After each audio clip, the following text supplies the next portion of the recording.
మొన్న ఈనాడు, జ్యోతులు రాసిన వార్తలు, నిన్న సాక్షి వాళ్ళు రాసిన వార్తలు ఇవన్నీ చూసి అమరావతిలో చూస్తుంటే అర్థమవుతున్నటువంటి అంశం ఏంటంటే, చట్టబద్ధం చేసే అంశం వేగంగా ముందడుగులు పడుతోంది.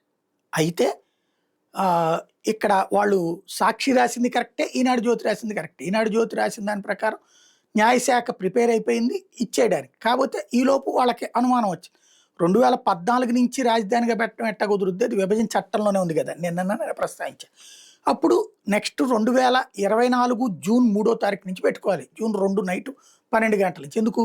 అది మనకి విభజన చట్ట ప్రకారం ఆ రోజుతో హైదరాబాద్ మీద మన హక్కు కోల్పోయాం. హైదరాబాద్ మన ఉమ్మడి రాజధాని నుంచి పక్కకెళ్ళిపోయింది. కాబట్టి ఇప్పుడు ఆ పాయింట్‌ని లెక్క చూసుకుంటే 2024 జూన్ 3 నుంచి మనల్ని అమరావతిని రాజధానిగా పెట్టమని అడిగేశారు వీళ్ళు. కాబట్టి ఇక రేపో మాపో క్లియర్ అయిపోయేటటువంటి అవకాశం ఉంది. చట్టబద్ధత. అయితే ఇక నగరపు పరిణామం ఒక్కటే తేడా. దాంట్లో ఉట్టి పేరుని పెట్టేస్తారా? లేకపోతే అమరావతి అన్నటువంటి దానికి సంబంధించి ఒక తుది రూపునిస్తారా? స్థలం ఎక్కడి నుంచి ఎక్కడి దాకా అన్నటువంటిది ఇక తేలాల్సి ఉంది.